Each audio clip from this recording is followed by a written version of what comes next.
বৃষ্টি থেমে গেলে ছাতাকে যেমন বোঝা মনে হয়, ঠিক তেমনই প্রয়োজন ফুরিয়ে গেলে মানুষকে। যেই জলটা বেশি পরিষ্কার সেই জলে মাছ থাকে না, নোংরা জলে মাছ বেশি। আর ঠিক তেমনি মানুষও যত স্বচ্ছ, যত ক্লিয়ার, যত স্পষ্টবাদী, ততটাই একা।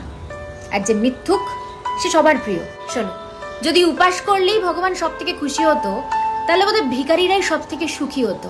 কারণ সব থেকে বেশি খালি পেটে তো ওরাই থাকে। যে কোনো বিষ শরীরে গেলে সেটা ট্রিটমেন্ট করা যায়, কিন্তু কানে দেওয়া বিষ সেটার কোনো ট্রিটমেন্ট নেই। শকুনি মামা যদি দুর্যোধনের কানে বিষ না দিত, তাহলে মহাভারত হতো না।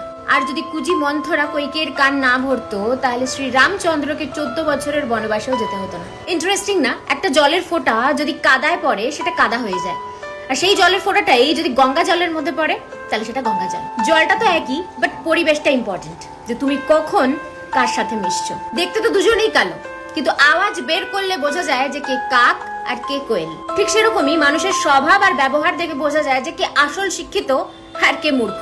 যে সত্যি বলে তাকে একবার কষ্ট করে সত্যি বলতে হয়, কিন্তু যে মিথ্যে বলে তাকে বারবার বারবার মিথ্যে বলতে হয়, একটা মিথ্যে ঢাকতে আরেকটা মিথ্যে। মিথ্যে কথা বলে তুমি পরকে খুশি করতে পারবে, আপনজনদের না। আমার তো মনে হয় মাঝে মাঝে খারাপ সময়ও আসা উচিত, তাহলেই বোঝা যায় যে কে আপন আর কে তোমার আপন হওয়ার জাস্ট নাটক করে। কে বলে গো যে শিক্ষা শুধুমাত্র বই থেকে আসে?